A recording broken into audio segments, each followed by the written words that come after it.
Well, chat got disabled.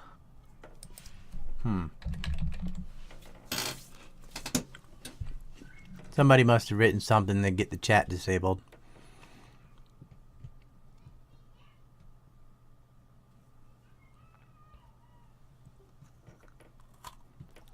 It says it's trying to reconnect. I'll refresh it.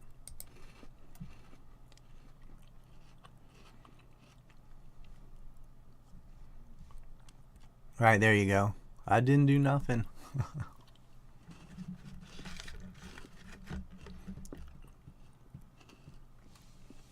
Yeah, turn down the JQ stuff. That's how you get a showed.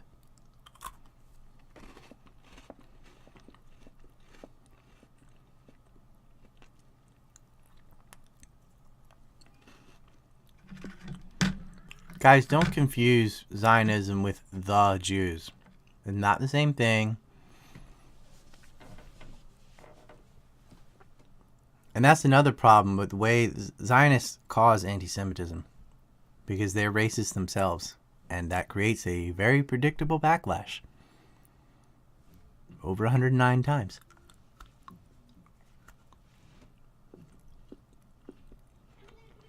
Yeah, I'm going to live stream the film.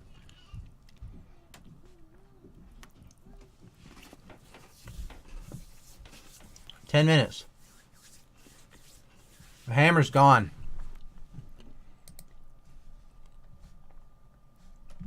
Mark Good is MIA.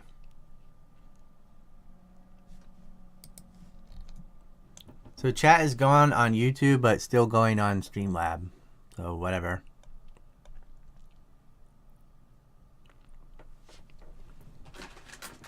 Feel free to donate. The trailer is going to run again. Sorry, loud bag of chips here.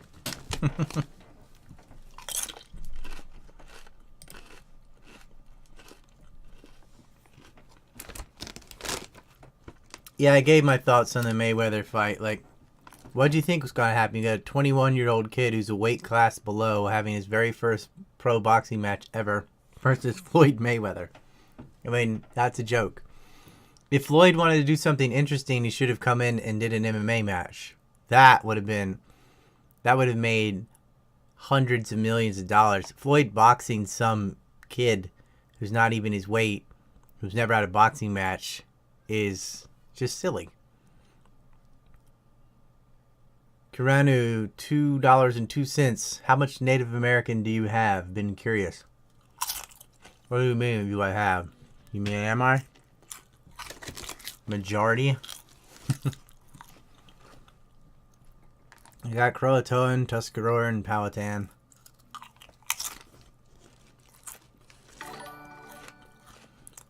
I don't think genes just go like neatly 50-50. You have dominant and recessive traits.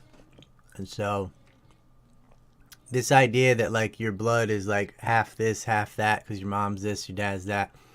That's not actually how it works. But, you know, just going on the half this and that, I'm majority Indian, but blood work would be the real test. I guess I could go to genomic predictions and get a test one day. $2 to the tumor, hell yeah. I want to remake that John McCain's Still Dead t-shirt and send a box to his daughter. What to do writes, noobs should watch old stuff to get context re-upload. Yeah, I agree. If you're a noob, watch old stuff. Watch War by Deception. That's your foot in the door. Kyle Wilcox. Any 2019 predictions? You talking about UFC or politics?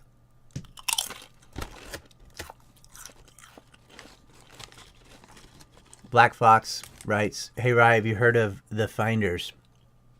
I have not. My 2019 prediction politically is going to be U.S. getting out of Syria. More neocons are going to die. I think we're going to see major peace in the North Korea-South Korea front. I think that's escalating very quickly now.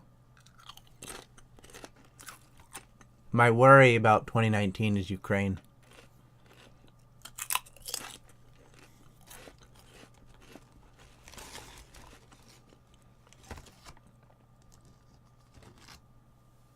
If you're on the YouTube page, make sure you kick in a like.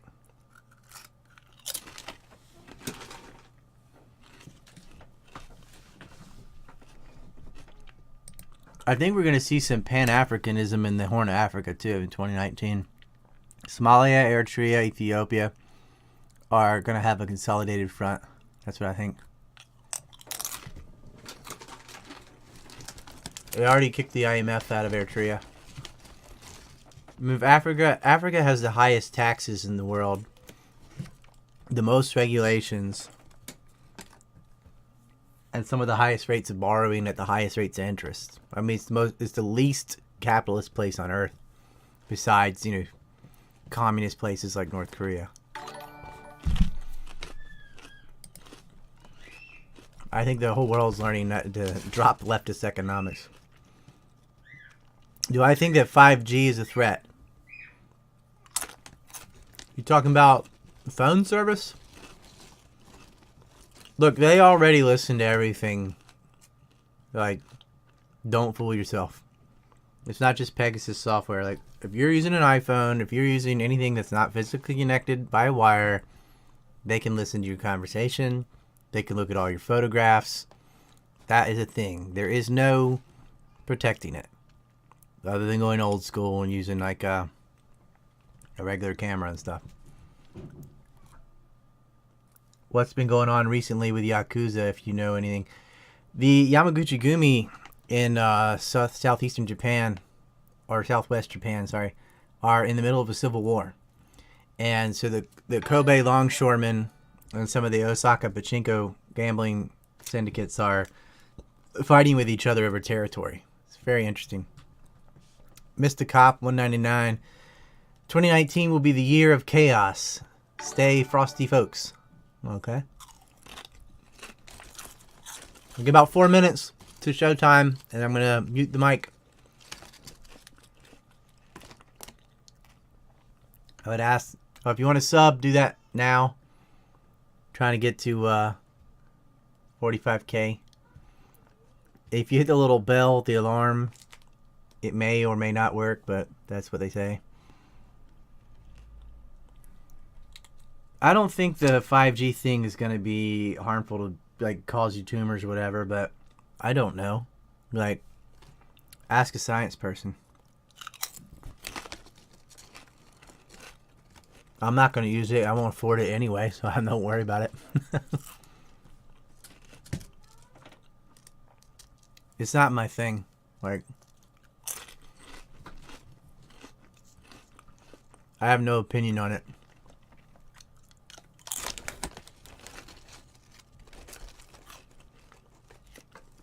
Normandi Frankia writes, I really admire the Japanese and Korean people. Yeah, they got a lot of things right. Certainly do. I just wish they'd get along with each other a little bit better. And the younger generation does, I suppose, but Japan occupied South Korea, well, all of Korea for 40 years, so there's a lot of bitter taste. But, well, they brought them a lot of things too, but they certainly got their shit together now.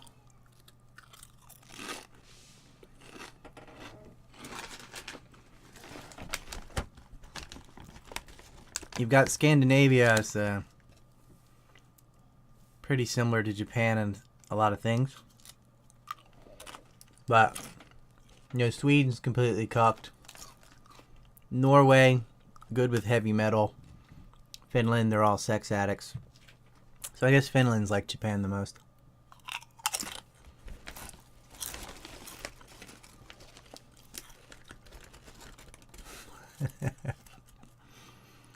China's got so many problems. Okay. 1 minute. do your final chats or whatever. I mean, I like getting money, but I'd prefer you not interrupt the film, so you can chat all you want, but let's not do super chats during the film. I guess we'll count down if you're on the West Coast. Right? I don't know how many seconds there is. I just see 59 on my clock.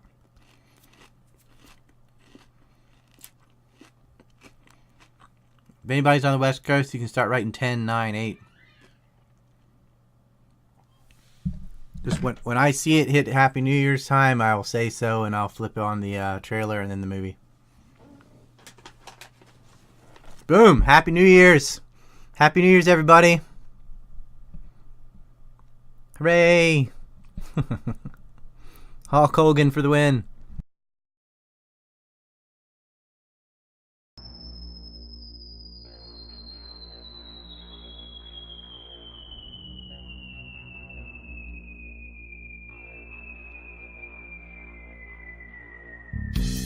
A horrible 6-year conflict befell Syria with a multitude of factions fighting for territories backed by a score of foreign players.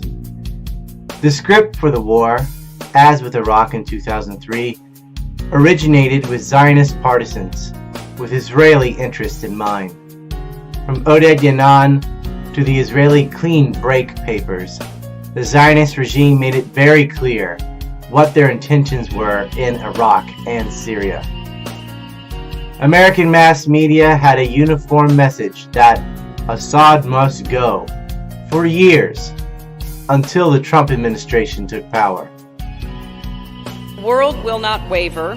Assad must go. We both agree that Assad needs to go. It is just further evidence that Assad has to go. He is no longer legitimate and that he needs to go. Assad is on his way out. We all need to be thinking about the day after Assad. President al-Assad has lost legitimacy, that he needs to step down. As I have said many times before, Assad has lost all legitimacy, and Assad must go. He has stated unequivocally that Assad has lost all legitimacy and cannot conceivably continue to govern. Assad has lost all legitimacy to govern. We've also been clear that Assad has lost all legitimacy to lead. What we've done is organize the international community, saying Assad has to go. And I'm confident that Assad will go. After cutting CIA funding and support for moderate rebels, which was always a cover of plausible deniability to fund jihadist al-Qaeda groups, which wasn't a first for the U.S.,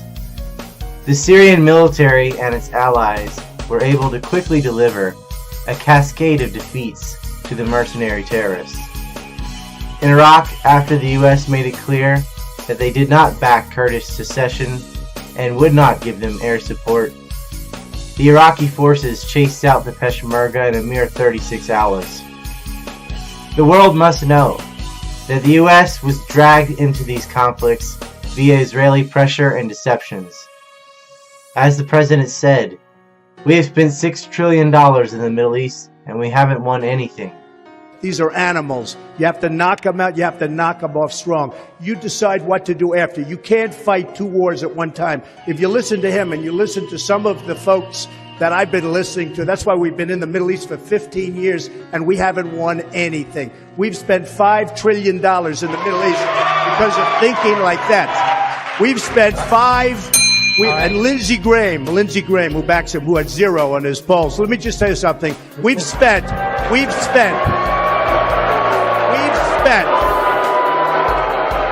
I only tell the truth, lobbyists. We've spent $5 trillion all over the middle. We have to rebuild our country. We have to rebuild our infrastructure. You listen to that, you're going to be there for another 15 years. All right, Governor Bush, please respond. It was never in American strategic interest to be Israel's enforcement arm in the region.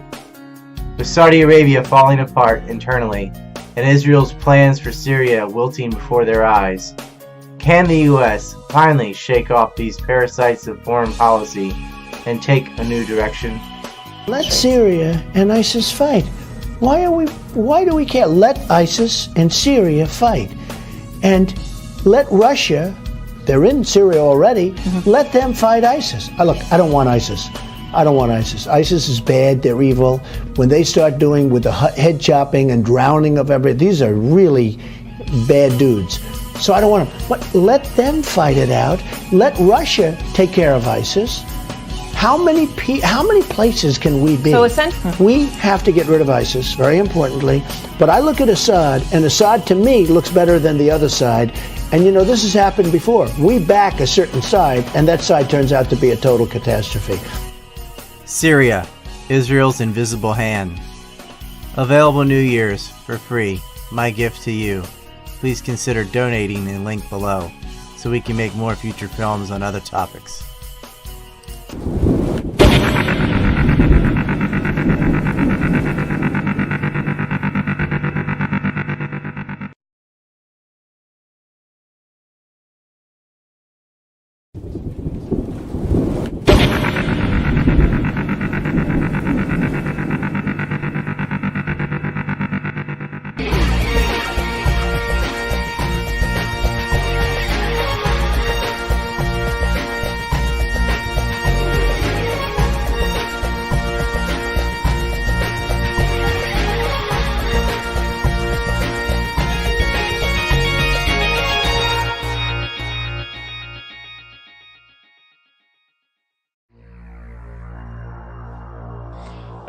أيتها الأخوات أيها الإخوة، إن صمودكم هو الذي أعلن رسميا وفاة ما سمي زورا وبهتانا الربيع العربي وأعاد توجيه البوصلة.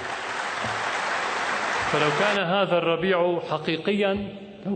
الربيع حقيقيا لانطلق بداية من دول التخلف العربي. لو كان ثورة شعوب لنيل الحرية والديمقراطية والعدالة لكان بدأ بأكثر الدول تخلفا وممارسة للقمع والاستبداد. تلك الدول التي كانت وراء كل نكبة أصابت هذه الأمة، وراء كل حرب ضدها، وراء انحرافها الفكري والديني وانحدارها الأخلاقي. تلك الدول التي كان وجودها أهم إنجاز للغرب وأهم سبب لنجاحات إسرائيل وبقائها في منطقتنا، ولا أدل على ذلك من موقفهم الحالي من العدوان الإسرائيلي على غزة. فأين هي الحمية والشهامة التي أظهروها تجاه سوريا أو الشعب السوري كما ادعوا؟ لماذا لم يدعموا غزة بالمال والسلاح؟ أين هم مجاهدوهم؟ ولماذا لم يرسلوهم للدفاع عن أهلنا في فلسطين؟ لكي نعرف الجواب لا بد من أن نعرف أن ما يجري اليوم في غزة أيها السادة ليس حدثا منفصلا أو آنيا. فمنذ احتلال فلسطين وصولا إلى غزو العراق وتقسيم السودان ووصولا إلى محاولات تقسيم العراق التي تحصل اليوم هو عبارة عن سلسلة متكاملة مخططها إسرائيل والغرب. هذا من البديهيات بالنسبة لنا، لكن منفذها كان دائما هو دول القمع والاستبداد والتخلف في عالمنا العربي.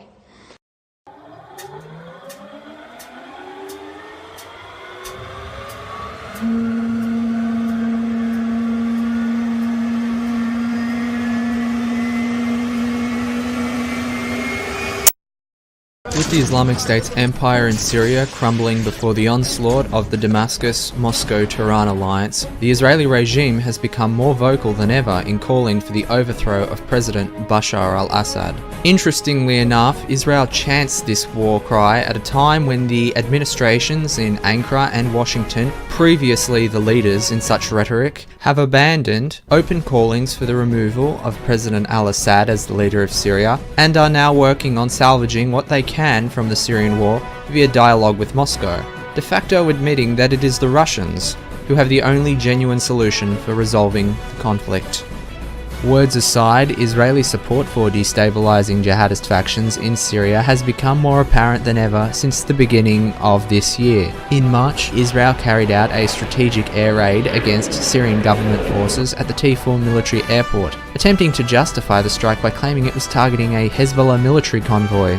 In the event, the airstrike was immediately followed by an Islamic State offensive, which attempted to seize the base from the Syrian army. However, the Syrian army was able to repel the IS offensive, and during the course of the preceding Israeli airstrike, shoot down at least one, possibly two, Zionist warplanes. 3 months later, in June, Israel stooped to a new low, revealing its support for terrorist groups in Syria even further. This time it provided tactical air support for al-Qaeda-linked militant groups attempting to seize the government-held town of al-Baath. To be clear, this was not a one-off airstrike that happened to be followed by a jihadist offensive. Rather, these were multiple airstrikes against the Syrian army over many days during the course of the jihadist offensive. The situation was made even more difficult for the Syrian army because it could not call on air power to hold back the jihadist assault. In the end, the Syrian army carried out an emergency gunline action by mustering every artillery piece and rocket launcher within about 30 kilometers of the city to lay down a wall of barrage fire onto the jihadist attackers, and then, after launching several counterattacks, managed to reverse all terrorist gains. In any case, Israeli airstrikes claimed 3 Syrian army tanks, several artillery pieces, and half a dozen machine gun positions. As of October 2017, the Syrian army and allied forces have, despite constant Israeli hindrance over the preceding months, managed to push the Islamic State all the way back to the far eastern fringes of Syria, reducing the terrorist group's empire in the country by about 75% since the beginning of this year. However, the question arises, why is the Israeli regime so hostile to the maintenance of Syria under President Bashar al-Assad? And why has this hostility turned Israel over the last year from supporting terrorist groups covertly, that is, with the asset of plausible deniability at its side, to openly, militarily supporting them, as we have seen in March and June? The fact that the Syrian government and Iran are winning the war is the answer, but this simple answer alone does not present the full picture. The proper answer lies in understanding the concept of Iran's strategic depth in the Middle East via land communications. This answer not only explains why Israel is desperate now, but why Israel and the United States started the Syrian war in the first place.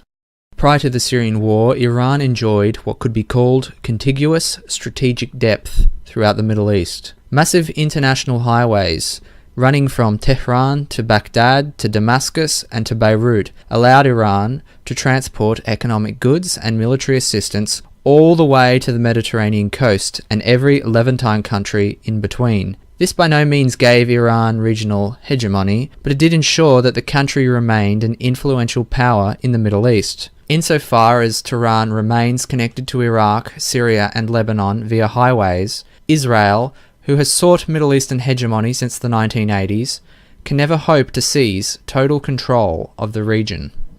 Israel's plan to establish itself as the sole hegemony in the Middle East can officially be traced back to the 1980s. In 1982, an Israeli foreign policy elite named Oded Yinon wrote an essay titled A Strategy for Israel in the 1980s. The essay proposal was submitted to and accepted by the journal of an influential Israeli strategic policy institute called Kivanim, which is Hebrew for directions. In his essay, Yinon suggested that the dissolution of Syria and Iraq later on into ethnically or religiously unique areas, such as in Lebanon, which in 1982 was divided into 5 sectarian and ethnically based provinces, is Israel's primary target on the Eastern Front, a reference to the Arab nations east of Israel, in the long run, and that the dissolution of the military power of those states, Iraq and Syria, serves as the primary short-term target. According to Yinon, this state of affairs, the dissolution of Iraq and Syria, will be the guarantee for peace and security in the area in the long run. Of course, this has proven to be anything but the case. Yinon's focus on dissolving the armies of Iraq and Syria as a priority objective to be accomplished in the short term revolved around his understanding that the Syrian army today is mostly Sunni with an Alawi officer corps, the Iraqi army Shiite with Sunni commanders. This has great significance in the long run, and that is why it will not be possible for the ruling leaderships of these countries to retain the loyalty of the army for a long time, except where it comes to the only common denominator, the hostility towards Israel.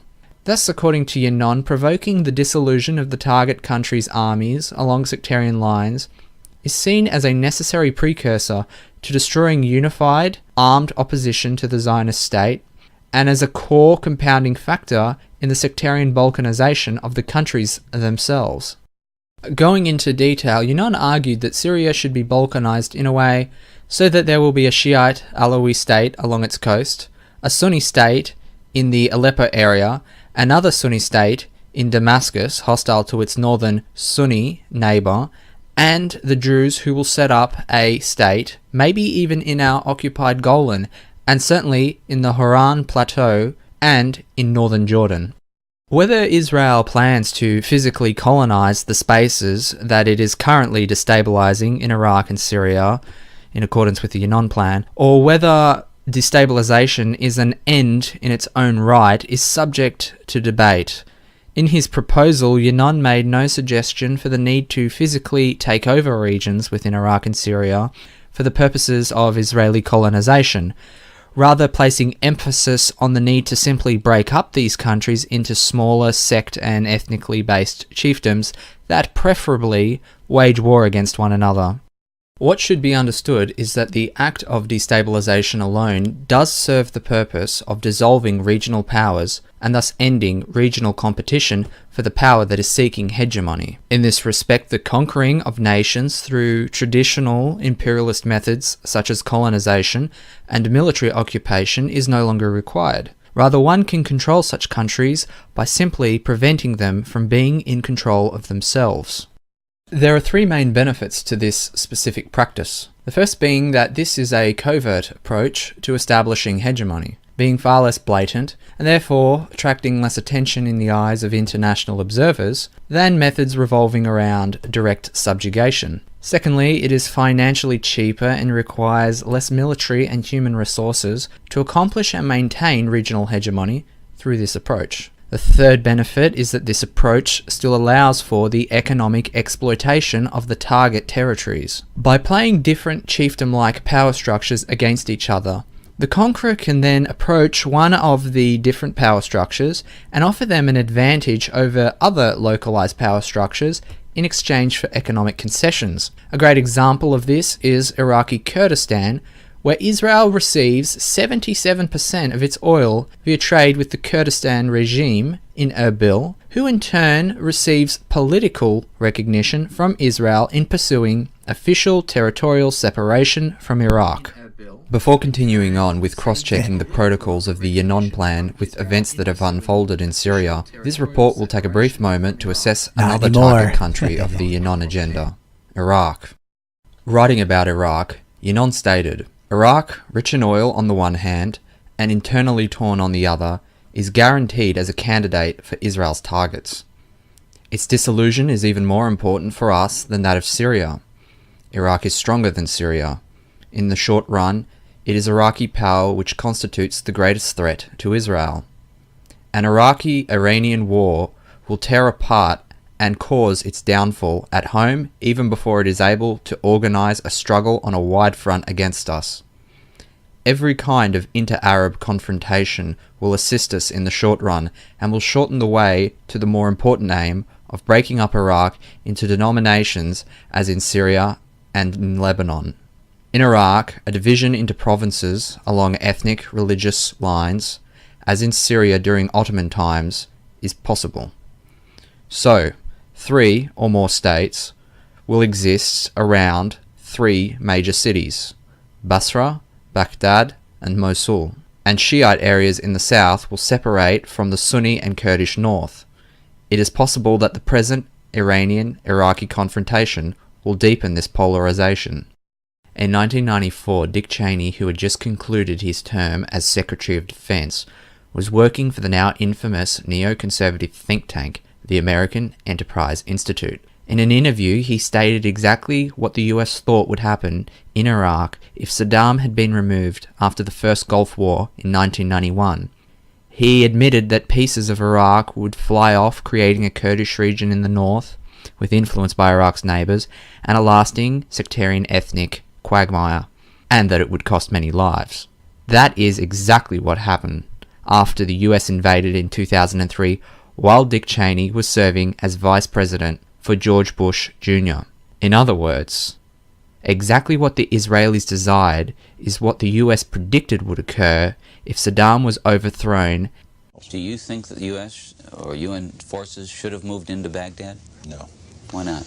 Because if we'd gone to Baghdad, we would have been all alone. There wouldn't have been anybody else with us. It would have been a U.S. occupation of Iraq. None of the Arab forces that were willing to fight with us in Kuwait were willing to invade Iraq. Once you got to Iraq and took it over and took down Saddam Hussein's government, then what are you going to put in its place? That's a very volatile part of the world, and if you take down the central government in Iraq, you can easily end up seeing pieces of Iraq fly off. Part of it the Syrians would like to have to the west. Part of eastern Iraq the Iranians would like to claim, fought over for 8 years. In the north, you've got the Kurds, and if the Kurds spin loose and join with the Kurds in Turkey, then you threaten the territorial integrity of Turkey. It's a quagmire if you go that far and try to take over Iraq. The other thing was casualties. Everyone was impressed with the fact that we were able to do our job with as few casualties as we had. But for the 146 Americans killed in action and for their families, it wasn't a cheap war. And the question for the president in terms of whether or not we went on to Baghdad and took additional casualties in an effort to get Saddam Hussein was how many additional dead Americans is Saddam worth? And our judgment was not very many, and I think we got it right. Dick Cheney cannot feign ignorance about the likely results of the Second Iraq War. He knew exactly what would happen, and that it was not in US interests, and yet he became an architect for the war anyway by repeating the lies of the Zionist neoconservatives who had metastasized in every key department in the Bush administration. The Second Iraq War relied on a series of known deceptions. It is important to distinguish that these lies were intentional and not simply the result of incompetence. In fact, the intelligence analysts were purposely ignored, and a secretive office comprised of Jewish Israeli partisans was set up in the Department of Defense to circumvent the normal channels and processes and create war propaganda through deception. The office was called the Office of Special Plans. It was run by Doug Faith, and it was secretly met with Israeli generals inside the Department of Defense. The lies which sold the Iraq War relied heavily on Iraqi defectors, and it was promoted by like-minded ideologues in the New York Times such as William Safire and Judith Miller, a woman who went to jail for 85 days after ousting an entire covert wing of the CIA who were tracking nuclear weapons proliferation. The main cries to justify the war were concerning weapons of mass destruction. After the first Gulf War, Iraq was forbidden from possessing weapons of mass destruction. Well, it didn't have any, and the inspectors had said so. The pretext for war, that Iraq was in violation of UN Resolution 1441, which stated they could not have weapons of mass destruction, was an outright lie. The lies which pushed the war and the professional liars which pushed the lies are as follows. Saddam has hidden chemical weapons under his palace. William Safire. Saddam has aluminum tubes which are really missiles for weapons of mass destruction. Judith Miller. Saddam bought uranium oxide or yellow cake uranium from Niger and the Democratic Republic of Congo. Michael Ledeen of the Iran-Contra scandal. Saddam has mobile weapons labs that have biological and chemical weapons like anthrax and VX nerve gas. Judith Miller. Senior Iraqi officials met in Prague and gave anthrax to the 9/11 hijackers. The origin of this one started with Israeli security forces who claimed to have witnessed the transfer. They lied, of course. James Wollasey then passed it to Gary Schmidt of the Project for a New American Century, another neoconservative think tank, who then published it in the Lockheed Martin-financed neocon news outlet, The Weekly Standard. Some of these lies are not even new. They had been saying some of these things since 1998 and rehashed the same propaganda in the early 2000s, which means it all started before the EU or the Euro existed. This wasn't done to protect the petrodollar. The US wasn't even buying Iraqi oil during the Oil for Food program scam and brutal sanctions that starved to death hundreds of thousands of Iraqi people. It wasn't done for oil. Oil imports from Iraq to the US haven't changed since 1999. This was a war done for Israel's regional ambitions.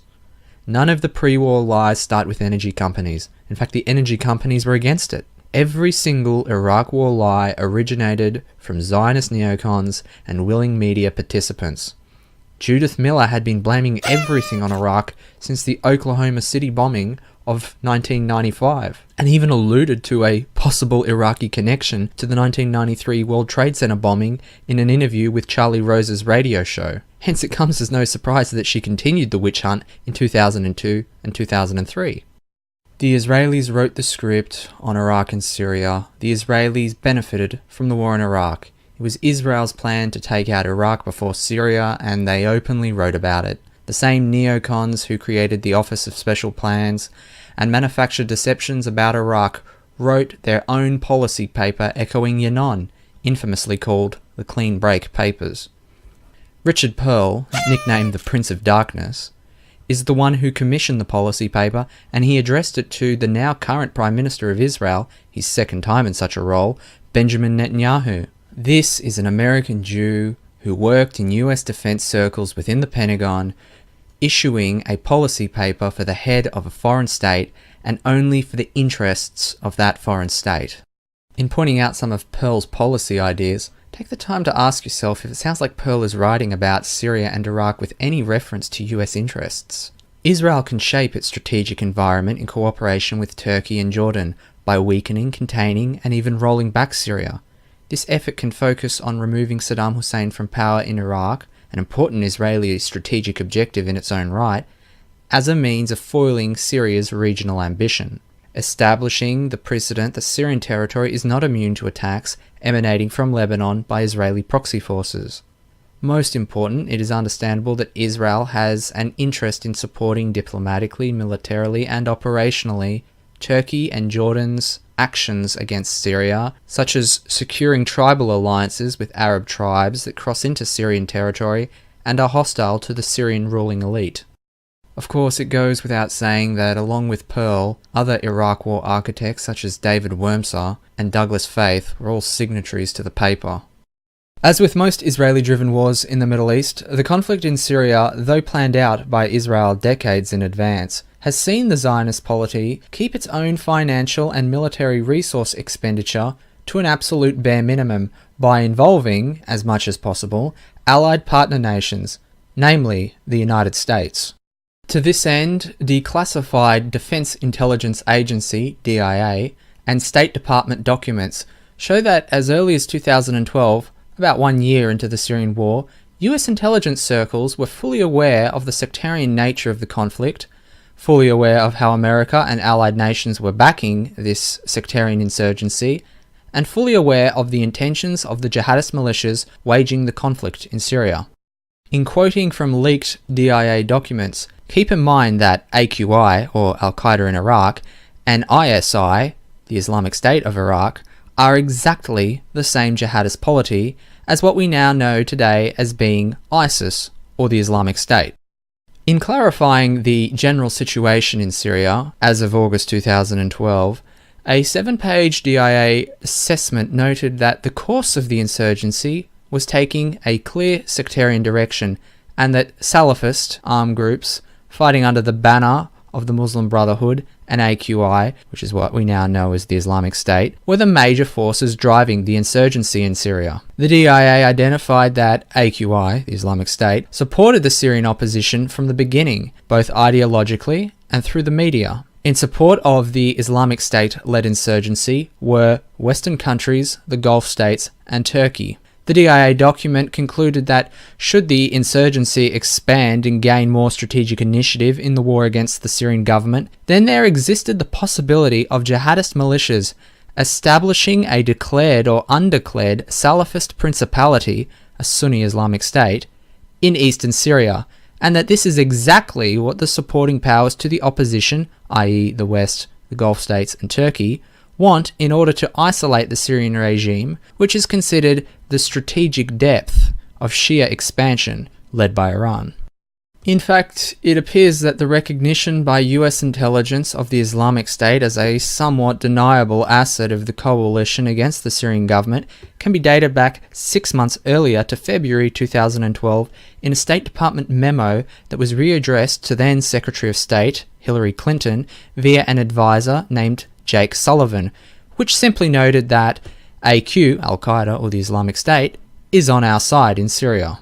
Over the course of mid-2012 to mid-2015, Syria lost control of its entire border with Iraq, effectively isolating it from its allies in Baghdad and Tehran. This was possible due to the fact that jihadist fighters from western Iraq, namely in Anbar province, were simply crossing over from Iraq's border with Syria and dissolving into the ranks of pre-existing Syrian-based militias. Some would join the Free Syrian Army, others would join the Muslim Brotherhood armed wing known as Arah al-Sham, whilst others merged into the ranks of Jabhat al-Nusra, which is Al-Qaeda, which is Islamic State. Whilst these militants fought in Iraq, they were considered by the US coalition to be terrorists. However, as soon as they crossed the Syrian border, they all of a sudden became moderate rebels as far as the West was concerned. In late 2013, al-Nusra was the dominant rebel force in eastern Syria and, almost overnight, all of its fighters in the region took up the ISIS banner, transferring 80% of the entire Syrian-Iraqi border to the terrorist group. There exists an audio recording of an interview between John Kerry, who was Secretary of State from 2013 until the end of the Obama administration, and Syrian opposition delegates. The recording was leaked in late 2016. In it, Kerry talks openly about how the US observed the spread of ISIS via eastern Syria and how the coalition allowed it in order to pressure President Bashar al-Assad to negotiate. Russia is invited in by the legitimate regime. They were invited in, and we're not invited in. We're flying in airspace there where they can turn on the air defense, and we have a very different scene. The reason Russia came in is because ISIL was getting stronger. Daesh was threatening the possibility of going to Damascus and so forth. And that's why Russia came in, because they didn't want a Daesh government. And they supported Assad. And we know that this was growing. We were watching it. We saw that Daesh was growing in strength. And we thought Assad was threatened. We thought, however, we could probably manage, that Assad might then negotiate. Instead of negotiating, you got Assad. Now you got Putin to support him. As of 2017, with the Syrian army pushing east, only a small section of the Syrian-Iraqi border has been reclaimed by the government. Non-government control of the Syrian-Iraqi border is now split between US-backed Free Syrian Army mercenaries, the Kurdish YPG, which is also US-backed, and ISIS. On the few occasions that Syrian government-led forces have attacked towards the Iraqi border in southwest Syria, the US coalition has responded by bombing them. The American excuse for doing this is the presence of a small coalition base near the Syrian-Iraqi border, called Al-Tanf, which it claims to be protecting from pro-government forces. Another area for Israeli focus beyond Syria's borders with Iraq is the Golan region. For decades now, Israel has occupied and heavily militarized the high end of the strategic Golan Plateau. In doing so, Israel has always guaranteed for itself the ability to see to a depth of many tens of kilometers its eastern border with Syria. However, in the grander calculations of Zionist foreign policy, even the Golan Heights are apparently not enough to secure Israel's future. When the Syrian war was initiated, the first areas the government forces were driven out of over the course of 2011 to 2013 were the Golan, Jordanian and Lebanese border regions. By this action, Syria was somewhat nearly double isolated by 2014, insofar as not only was it isolated from its allies Iran and Iraq, but almost from Hezbollah too, its primary ally in Lebanon. Over the course of 2015 to the current period, the Syrian army and allied militias, including Hezbollah, regained control over the entire Lebanese border. However, Syria's border with the Golan Heights and with Jordan in the Daraa region remain under the control of terrorist groups. With specific regards to the Golan region, how interesting it is to note that jihadist militias such as al-Nusra and the Islamic State control sections of territory directly opposite and connected to the Israeli border. The Israeli regime has never once complained about the presence of these Salafist jihadist groups on its border and has only ever clashed with these militias on extremely rare occasions. In fact, back in November 2016, a brief border clash erupted between ISIS and Israeli troops, and to this end, as Israeli ex-defense minister Moshe Yaalon admitted in 2017, ISIS resolved the dispute by apologizing to Israel. Ask yourself, when has the Islamic State ever apologized for its actions regarding anything? So now it is worth considering where the Damascus-Moscow-Tehran coalition stands in late 2017. Since the beginning of the year, the Syrian army and its allies, backed up by Russian air power, have regained the strategic initiative in the war. The great counter-offensive by the Syrian army began in mid-January in both East Aleppo and Homs provinces, and this has seen pro-government forces reach the middle Euphrates Valley region. However, shadowing this growing wave of success has been the US-backed Syrian Democratic Forces, a Kurdish-led coalition supported by American air power. The gradual retraction of the Islamic State's empire back towards western Iraq has seen both pro-government forces and the SDF gravitate towards the center-east of Syria in pursuit of energy resources and strategic boundaries.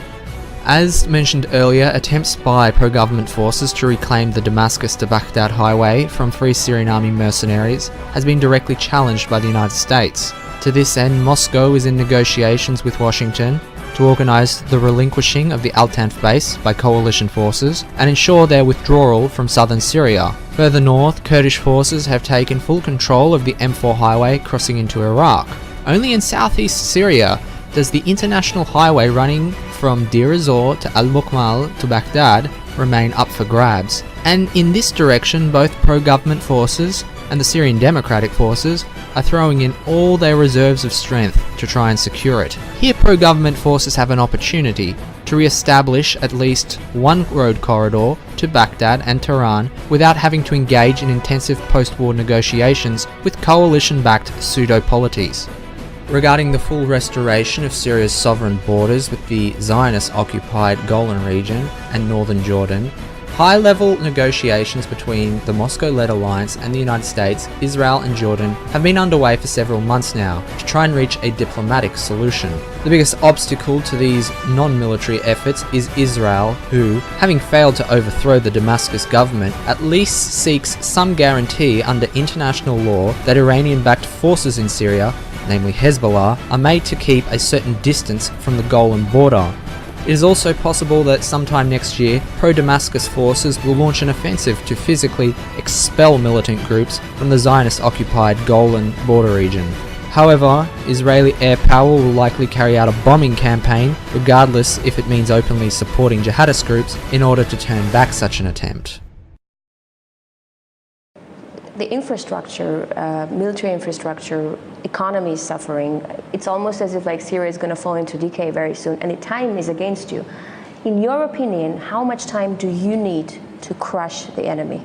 You cannot answer that question because no one claimed that he had the answer about when to end the war, unless we have the answer when they're going to stop smuggling foreign fighters from different part of this world, especially the Middle East and the Islamic world, and when they're going to stop sending armaments to those terrorists. If they stop, this is where I can answer you. I can tell you in weeks we can finish everything. It's not a big problem. But as long as you have continuous supply in men and armaments and everything else and logistics, is going to be long-term. When is the last time you've spoken to a Western leader? Before the crisis. It was before the crisis. Before the crisis. Were there any time at which they tried to give you conditions that if you left the post of presidency, then there will be peace in Syria, or no? No, with me directly, no. But whether they propose that directly or indirectly, it's a matter of sovereignty. Only the Syrian people will talk about this. Whoever talk about this in the media, in a statement, directly or indirectly, has no meaning and has no weight in Syria. So, no. But, you know, do you even have a choice? Because from what it seems from the outside, even if you wanted to go, you wouldn't have anywhere to go. Exactly. Where would you go if you wanted to leave? To Syria. I would go from Syria to Syria. This is the only place where we can live. I'm not puppet. I wasn't made by the West to go to the West or to any other country. I'm Syrian. I'm made in Syria, and I have to live in Syria and die in Syria. Do you think a foreign invasion is imminent? I think the price of this invasion, if it's happened, is going too big, more than the whole world can afford. Because if you have problem in Syria, and we are this last stronghold of secularism and stability in the region, and coexistence, let's say, it will have a domino effect that affect the world from the Atlantic to the Pacific. And you know the implication of the rest, on the rest of the world. It seems inexplicably, whenever you eliminate one threat, say be it Ghouta, another threat seems to materialize, and this has happened repeatedly. Now we have the Israeli energy minister who is threatening that his country could, quote, liquidate you and your government. Are you afraid? Are you afraid, and how do you take that threat? Since we were born, I'm talking about my generation, and most of the generations now in Syria, we lived under the threat of the Israeli aggression. This is something in our unconscious feeling. So to say that you're afraid while living with the same threat for decades, this is nonsense. Israeli has been assassinating, killing, occupying for decades now, for more than around 7 decades in this region. But usually they do all this without threatening. Now, why do they threat in this way? This is panic. This is kind of hysterical feeling because they are losing the dear ones. The dear ones, Al-Nusra and ISIS. That's why Israel now is panicking recently, and we understand their feeling. Well, Israel is now seemingly striking across Syria, airstrikes at will. They're boasting publicly on camera again and again that your defenses, they're powerless to stop them, that they can do in Syria whatever they want. Is that true? Is there anything you can do to stop Israel carrying out its airstrikes in Syria? Yeah. Actually, the first target of the mercenaries in Syria was the air defense. Before attacking any other military base, it was the air defense. And you would be surprised at that time, why do they attack the air defense? The air defense will not deal with the peaceful demonstrators, as they say, or the moderate forces, and it cannot deal with extremists anyway. It's another thing, it's to defend the country. This is the other proof that Israel was in direct link with those terrorists in Syria. So they attacked those bases and they destroyed big part of our air defenses. Now, in spite of that, our position, let's say our air defense is much stronger than before, thanks to the Russian support. And the recent attacks by the Israeli and by the American and British and French proved that we are in a better situation. Now, the only option, my answer to your question, is to improve our air defense. This is the only thing that we can do, and we are doing that.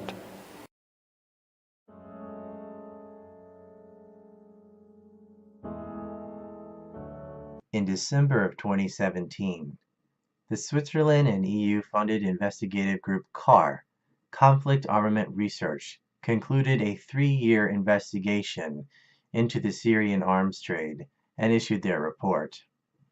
They traced back the origin of more than 40,000 pieces of arms, ammunition, and explosive precursor captured from ISIS. CAR confirmed what many already knew. It had been clear early on when ISIS released footage of itself parading around in gun-mounted newly painted caravans of Toyota Hilux trucks that an outside state or states was supplying them. The Islamic State lacked the capacity to manufacture complicated things like TOW missiles, and yet they had them readily. The arms in Syria, according to the report, originated in former Warsaw Pact nations such as Bulgaria and Romania, which were purchased by the US and Saudi Arabia, who then, in violation of multiple arms treaties, retransferred the weapons to so-called moderate rebel groups in Syria who were trying to overthrow the government. Ultimately, they landed in the hands of ISIS. In addition, the CIA was also smuggling weapons out of Bulgaria to the Islamic State through intermediaries. Dilyana Gaitensheva, A journalist in Bulgaria wrote from Sofia in the Trud newspaper her findings from a 3-month investigation. She found and filmed 9 underground warehouses full of heavy weapons from Bulgaria in East Aleppo. Her investigation uncovered the plot. Azerbaijan's state-run Silkway Airlines was offering hundreds of diplomatic flights to U.S. SOCOM, Israel, United Arab Emirates, the Balkans, Turkey, and Saudi Arabian private arms companies. Diplomatic flights are not subject to inspection. Transporting military weapons in civilian aircraft is also illegal under the IATA, International Air Transport Association. After her report, Dilyana was interrogated and fired.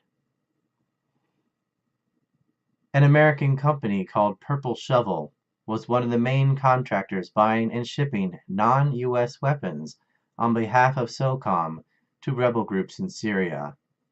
Of the $1 billion in contracts issued between 2013 and 2016 December for non-U.S. weapons, 100% of them used Silk Airways to transfer the weaponry.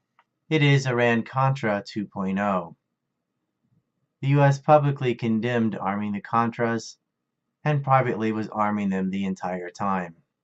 The U.S. publicly condemns arming ISIS, and yet the U.S. has covertly been funding and arming them the entire time. But unlike Iran-Contra, no one has gone to trial, no one is held accountable. There was more propaganda about the banned Pussy Riot in Russia, which did lewd things in a church, than there has been on America arming Al-Qaeda. Again.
Syria, 100,000 dead, millions of refugees without a food, without a roof over their heads, proxy armies flowing into a country open wide. You got Al-Qaeda and America fighting side by side. You got Saudi monarchs and French socialists on one team. You got Russia and Iran backing the regime. You got the Arab League having another meaningless debate, saying let's just see what happens if we wait. Now it's time to do the thing the West does best. Time to step in the hornet's nest. We don't know who did it, but there's been a war crime, so we'll bomb an Arab country one more time.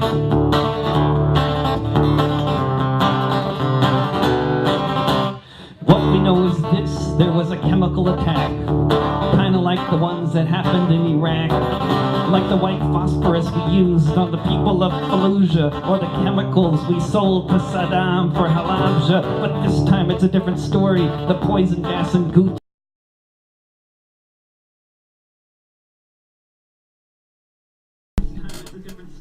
It's a sweet song.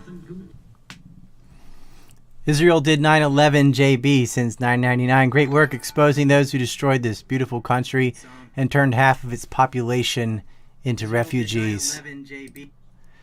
Yeah, well, the refugees are returning. Actual refugees. We're not talking about economic migrants in Europe. We're talking about real families that were forced to flee, actual refugees, war refugees. We noticed that 1.5 million returned after Aleppo was retaken, and more came back when Daraa was retaken. They're already reopening schools there for the kids. And so you can bet when Rojava is retaken that more refugees will be on the way. I just showed the film slightly before I had a special message plan, but I can just do it myself now anyway. But we had a long Q&A over an hour, and then we had 4 months worth of Syria updates where we showed how the Syrian army retook Daraa, retook Deir ez-Zor, retook Homs, and squished ISIS up into Idlib, which is where they are now. And I guess there's a little place in Al-Tanf, and that's already being reconciled as we speak. The U.S. has been counting inventory, and Al-Qaeda has decided to surrender, and they're trying to get to Idlib, but they really don't have any leverage, so Assad's not going to let them up there. He's probably going to throw them in prison. We shall see. But what I want to stress is the Israeli role in all of this. The Zionist war on the Levant, which is what, obviously the title of this film was, Israel's Invisible Hand. We've seen it come apart. And so Al-Tanf is already counting inventory and is poised to move to the Iraqi side of the border. So the U.S. is leaving Syria, but they're just going to set up like a roadblock on the other side, but it will be in Iraq. And then you've got Rojava, which has already started conceding Manbij. That started happening in the last 2 days. And the Kurds have no real choice, I don't care what Lindsey Graham says, other than to return territory or face a Turkish attack. That's reality. And Israel has been forced to show its hand. So the hand's no longer invisible. And that's exactly what they did with the 2018 Christmas bombing, which illuminated itself to the world. Israel is showing its hand, and this is Israel's downfall. They've painted themselves into a corner. They're going to lose Yemen. They've already lost Syria. The writing's on the wall. They did a huge air campaign on Christmas and did not hit a single target. They launched all the F-16s. They tried it, and they could not get their one primary target, which was that Iranian 747. So Israel is showing its limp dick, and there's nothing they can do, which makes you question what's going to happen in the Golan Heights. Now I'm going to allow the questions on the floor for a moment. I'll shut up, and I will let you... Well, first of all, what did you think? How was the film? Did you like that? Press, I don't know, just say yes or something.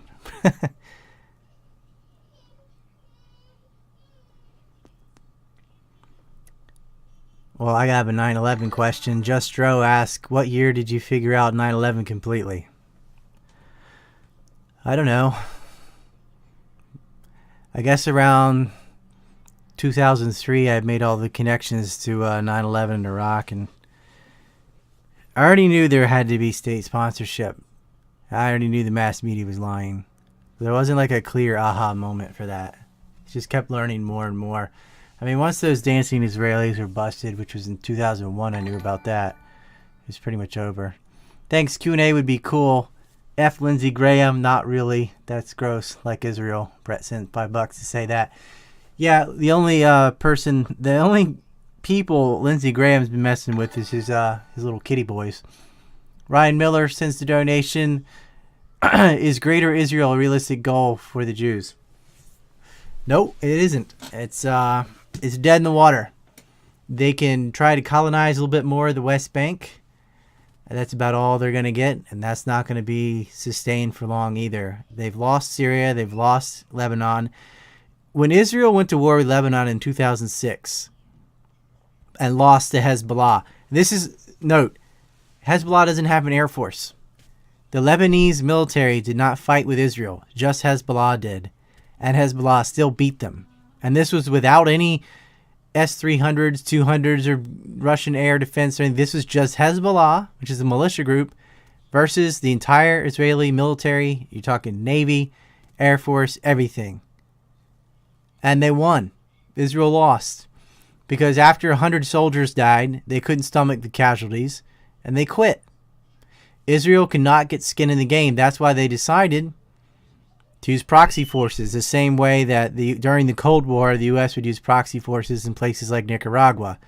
Iran-Contra is a very famous example where the U.S. and Israel work covertly to create off-the-book budgets to pay for mercenaries to attack Nicaragua as a proxy force. Same things happen. The opium trade from Afghanistan has paid all these foreign fighters to pour into Syria, Sunni fighters especially, that composed up ISIS in Iraq and Syria, to try to topple Assad or get him to a position where he's going to get toppled and he'd be forced to negotiate and throw away pieces of his territory, like Kerry was saying in the film. But that's not what he did. He turned to Russia for support.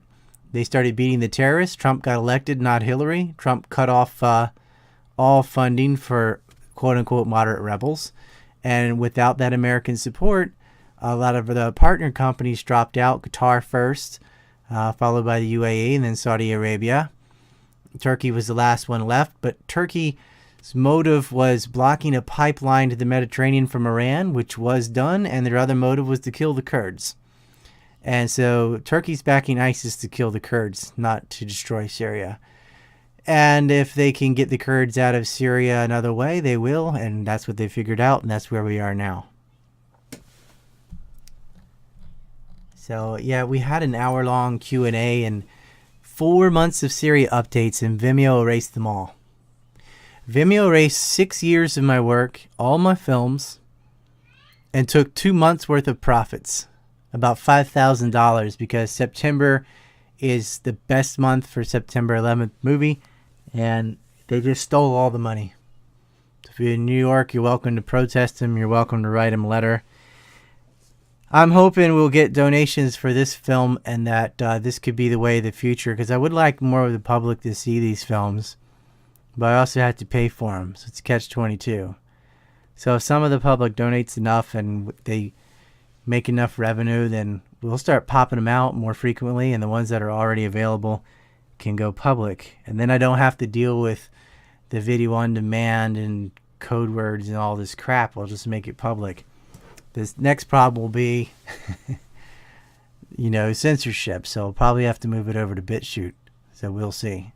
But how was the film, guys? If you got it from the beginning to end, if you're here the whole time, why don't you press 1 so I know how many of you are here for the whole time. Because I think the stream dropped about 50 minutes in and had to reconnect. So we had all these people watching, and then just before I'm about to start the film, mysteriously it drops, right? Here we go. Here come the one. Okay, a lot of people.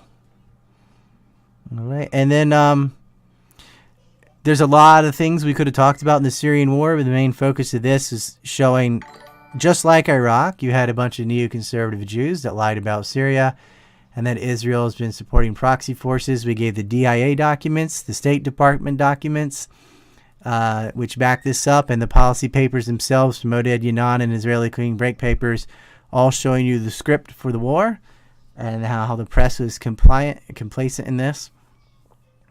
And I think that's the core thing. And then you even had Assad himself saying the first targets of these rebels was the air defense. Why? Is the air defense attacking peaceful protesters? Of course not. Does Al-Qaeda have an air force? No. So why are they attacking air defense? Obviously because they are coordinating with the Israelis. Israel can't get into Syria because even before the war, Syria had the 5th strongest anti-air or air defense in the world. And then, of course, it's only improved. And so the reason that Al-Qaeda was attacking the air defense is if they got rid of the air defense, Israel could go in with its air force and blow up the Syrian government, which Israel's been trying to do anyway and has been forced to do more and more. They are being forced to show their hand, and these people have the chutzpah. They're so arrogant and have so much hubris that they're going to try again, and they're going to get shot down. What to do, ask. What's fate of Palestine? GCL proliferating nukes? Well, yeah, Israel has nukes, but that's not going to save them. Their threat from Palestinians is the demographic time bomb. Palestinians have lots of babies, and Israeli Jews do not. And in their mind, that is genocide, because they want Israel to be a Jewish state. Not culturally, not in a nationalistic sense. We're talking about in a bloodline sense.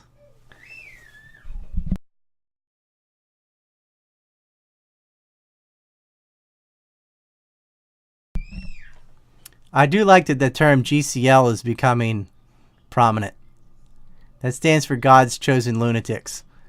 And that's exactly what they are. And that's why I got censored from Vimeo. There's a Palestine movie just like this Syria movie.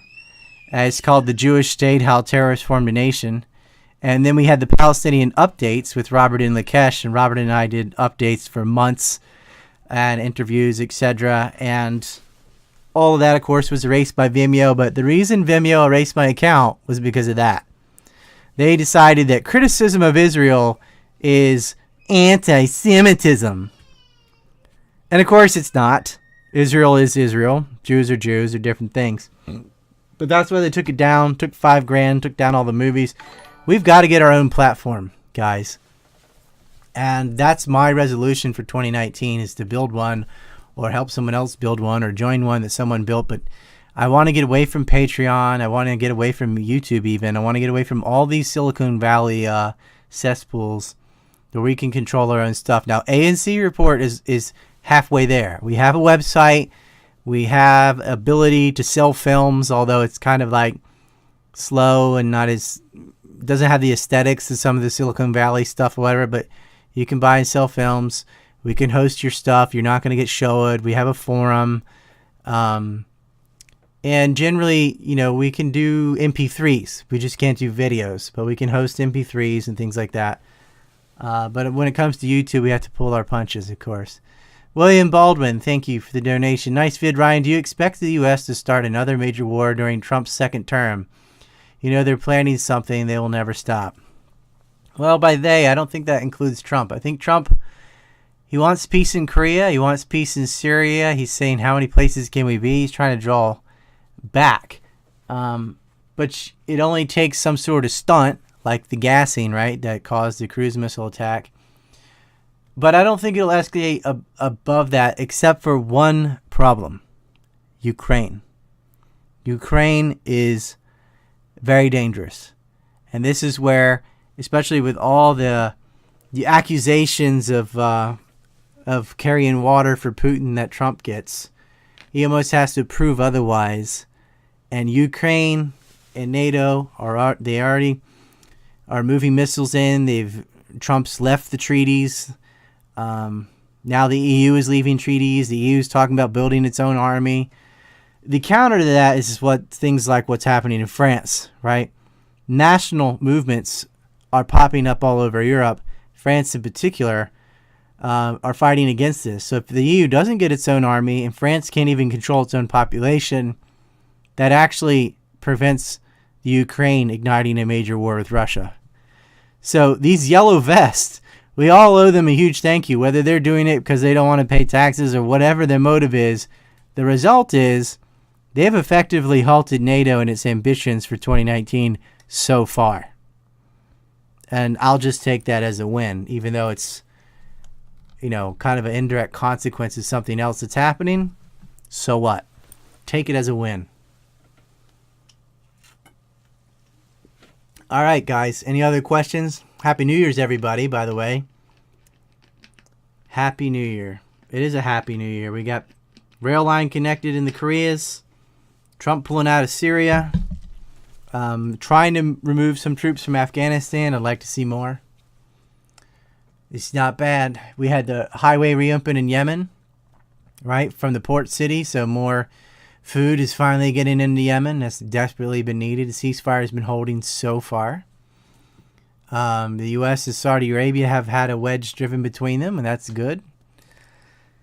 We just got to get these Zionist parasites out of our ear. And I will be going, if you guys want to meet and greet, March 22nd, Washington, D.C. at the Washington Press Club. I'll be there. Michael Darr is going to be there. I believe Robert N. Lakesh is going to be there, and then Grant Smith and all those folks are going to be there. That is going to be the place to be. Thomas Rambo is going to be there. And often you see people like Ralph Nader there. Max Blumenthal is usually there. Roger Waters comes sometimes from Pink Floyd. Pogo D, Happy New Year's, Ryan. I'm tripping on mushrooms right now and enjoying life and good company.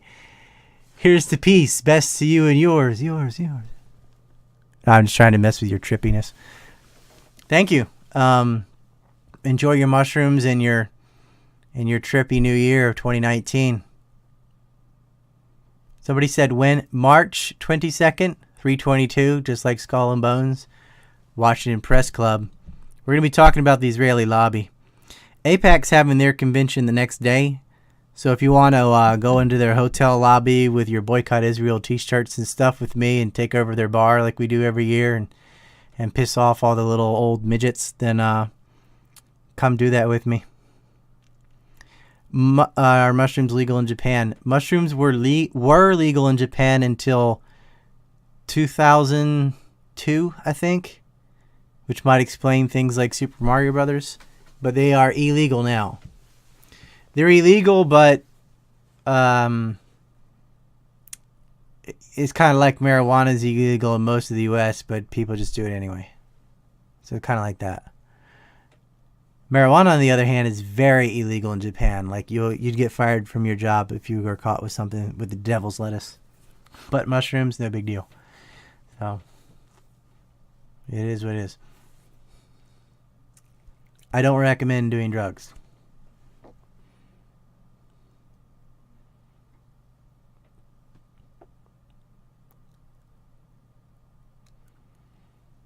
Yeah, Nelson and I have some info about Pan Am 103 in Lockerbie. And we're building a case with Abu Nadal and the Muslim Brotherhood and this connection all the way through 9/11 onto the Syrian war. Wow, Matthew Littlejohn, huge donation. Can you talk about the relationship between Israel and Turkey, especially regarding Syria and how you think it will play out? Yeah, I did an interview. I don't remember if it was on with Sibel or if it was ANC Report, but it was with William Ingle from Global Research. And we talked about the reason Turkey and Israel were allied against Syria in the beginning. You had this $10 billion pipeline from Iran that was going to go to the Mediterranean through Syria. Had to go through Iraq too. The Islamic pipeline. And so what, right? So they can trade oil and gas. Well, that breaks the monopoly that Turkey has. Turkey gets that non-OPEC oil and gas from the Caspian Sea, from Azerbaijan in Baku, and ships it down the Mediterranean to Israel.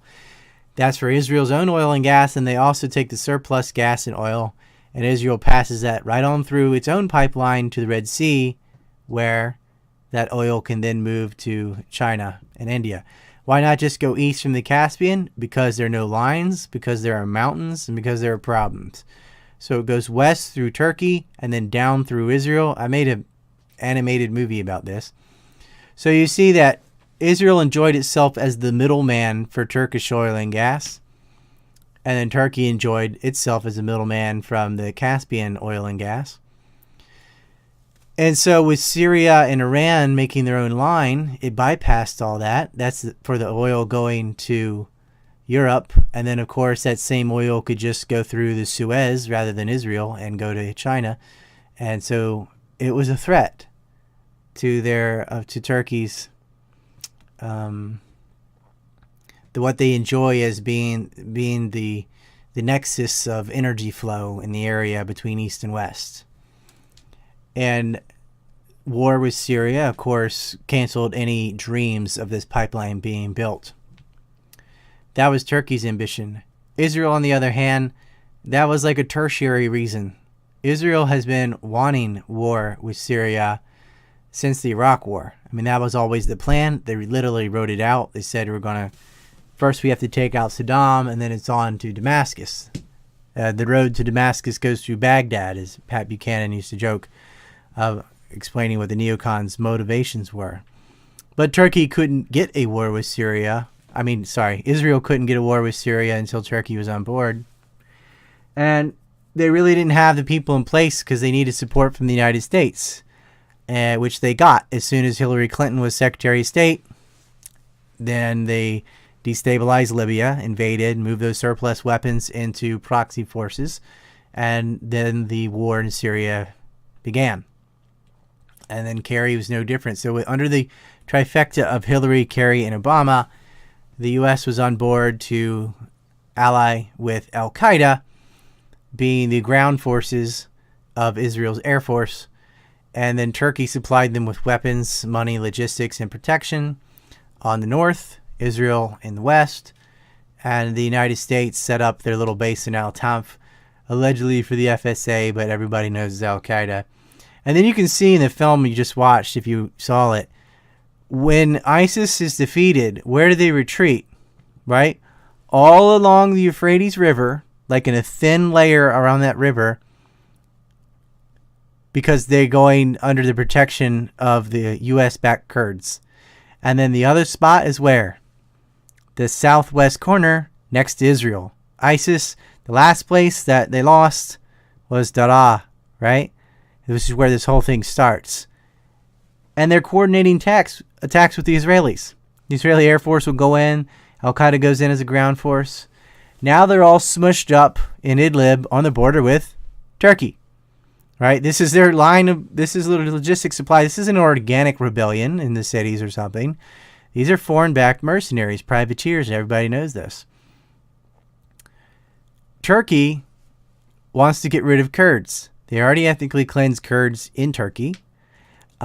Israel wanted to use Kurds to annex territory the same way it had done in Iraq to assure the flow of Iraq's resources to Israel. They are hoping to create a Kurdistan in Syria for the whole purpose of balkanization is divide and conquer anyway. You get a little bunch of fiefdoms instead of a unified, solid, powerful state that threatens Israel's hegemony in the region. They don't have that when they're all divided. Kurds, being ethno-nationalists, jumped on at the chance to take a piece of Syria the way they had Iraq. The problem is, once Trump was in office, the U.S. air support stopped for the Iraqi Kurds, and the Peshmerga got murked. Within 36 hours, the Iraqi army had successfully retaken their territory and pushed the Kurds out. So then you had all these Kurds in Syria who were stuck with their dick in the wind because they don't have a pipeline or a highway to the east. They never reach the coast, so they don't have a port city. They have a landlocked, mostly desert, useless territory with their most hostile northern borders, all Turkey, who can't stand them. And then below that is Syria on the other side of the river. And the only reason they could hold what they held is because of the United States Air Force and U.S. support. The U.S. is not fighting the Syrian army or ISIS. They're just sort of preventing anybody from retaking that land from the Kurds. And not anymore. Can't stay there indefinitely. When Turkey went into Afrin, they cut off all ambitions of Kurds ever getting to the coast. And if you don't have seaport, you don't have a real country.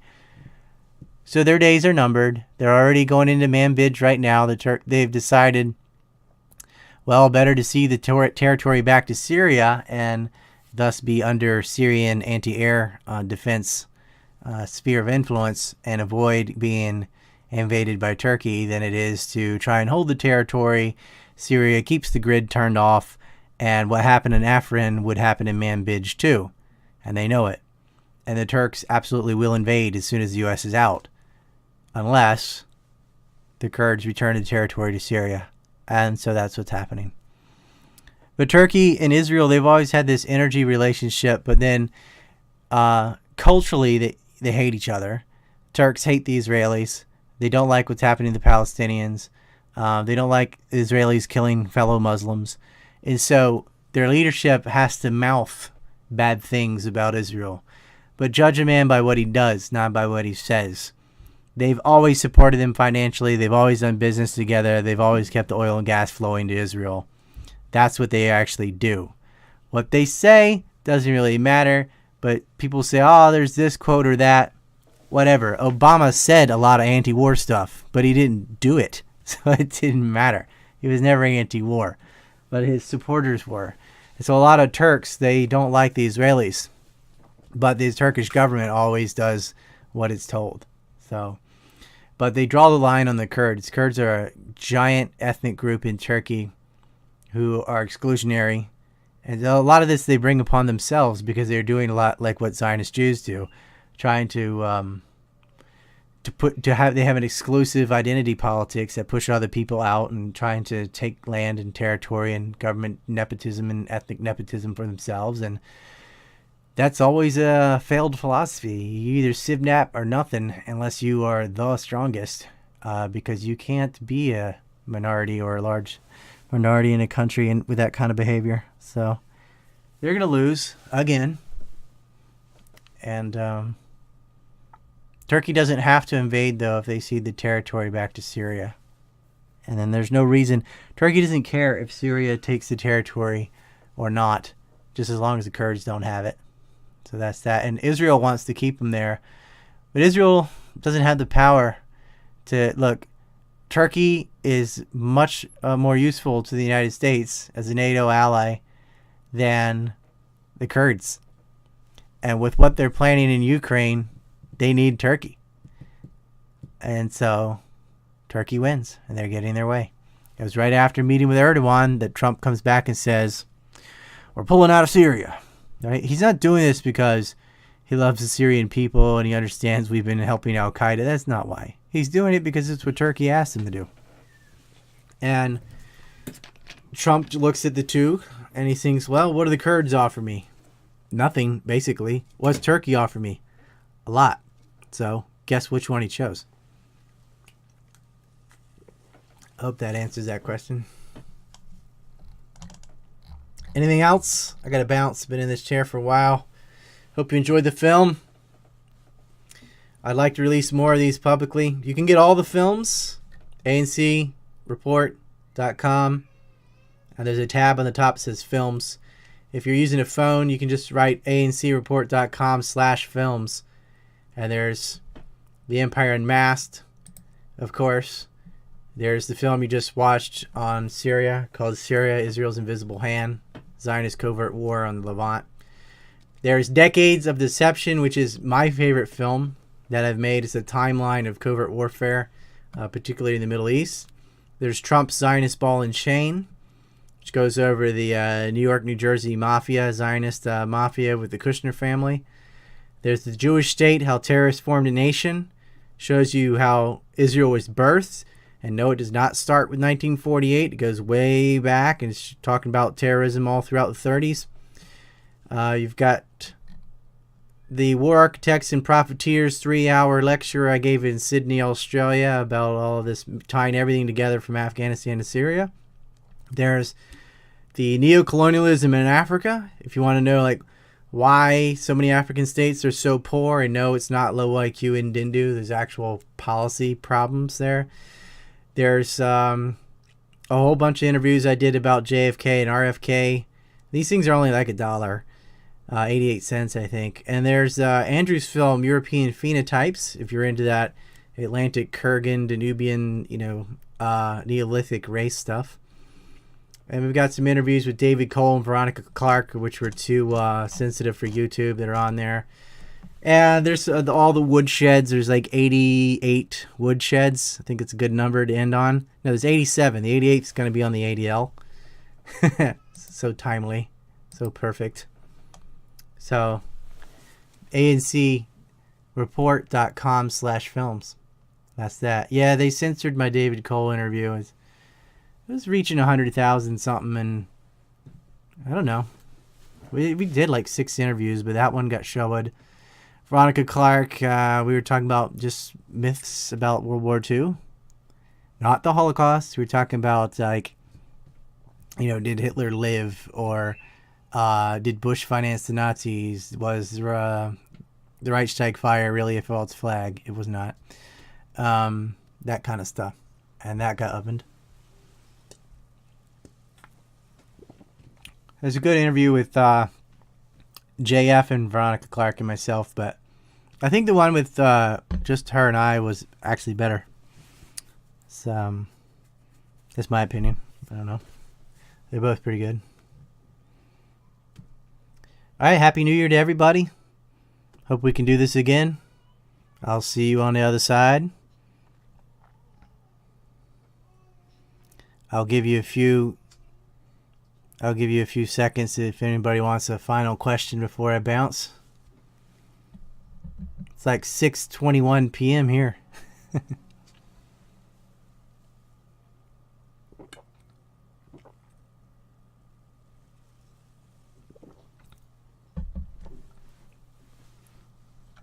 Africa did a lot of stuff. Somebody's writing. Ancient Egypt is African. The Phoenicians, Carthage is African. The Moors were mostly African. Like, it wasn't always the shithole that it became. Let's see. Does Max Blumenthal's 180 on Syrian regime change seem sketchy to you? His father orchestrated the Libya coup. I think Max used to be Assad must go, because Max is a leftist. But he's not a dumbass like most leftists. And so when presented with better evidence, he changed his mind. That's that. You can't blame him. Like, his father's a dick, so what? I mean, a lot of people are nothing like their fathers or mothers or whatever.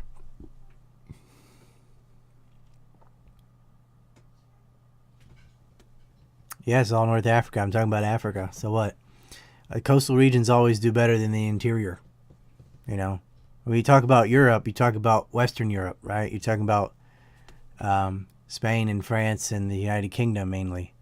You're not talking about Latvia or Romania, Bulgaria. You're not talking about Kazakhstan. Landlocked countries fail.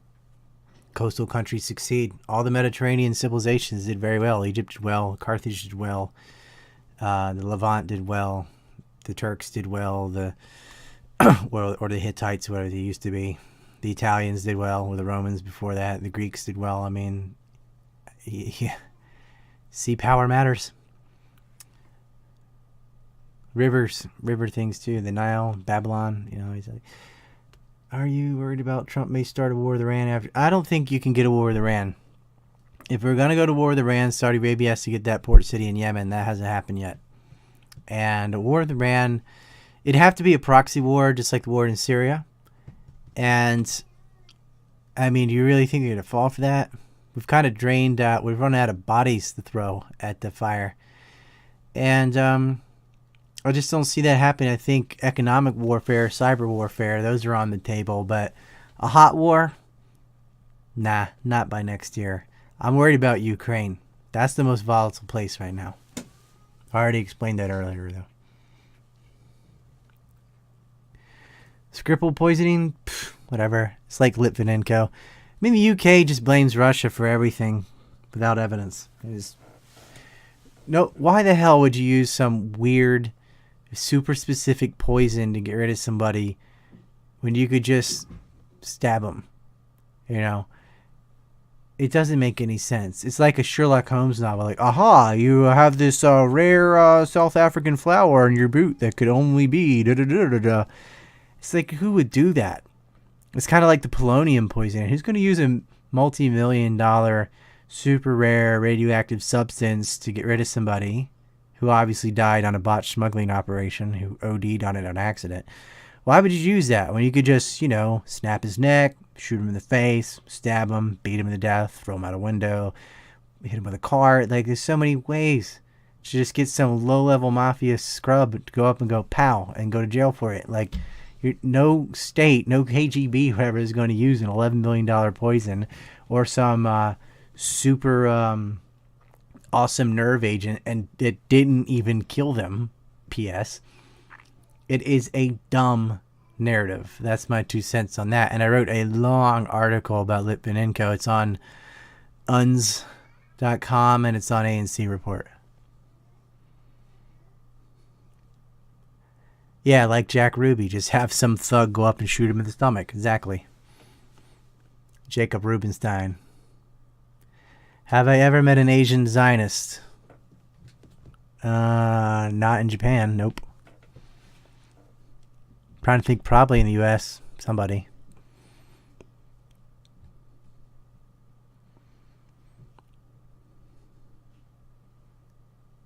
I have met some monks that asked me if you know my monk story.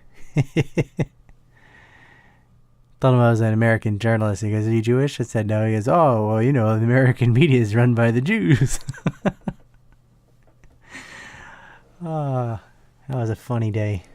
I saw that guy 3 days ago. He was around the same spot, ringing a bell or something. I didn't talk to him, though. I was busy. And every time I talk to him, I get stuck talking to him forever. But I want to be there with a camera and film this dude for everybody. He's like this famous monk, and he doesn't even know it. He's real famous on YouTube from his stories.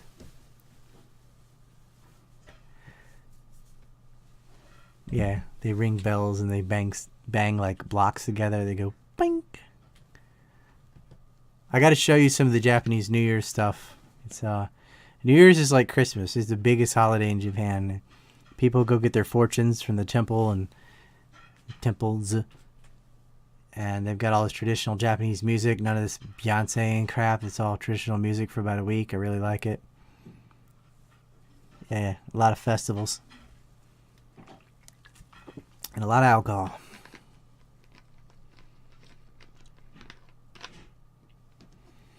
Have I ever considered running for office? I don't think I can get elected because I'm an atheist. So that pretty much disqualifies me from office. See, with all these SJWs talking about gender this and that and ethnic this and that, try being an atheist and running for office. I mean, you might as well be like, I worship Satan. Right, I'm out, guys. I want to say thanks again to Matthew Littlejohn. That was awesome. 50 shekels. Peace. Good night. Have a good year. Hold true to your resolutions. And don't shop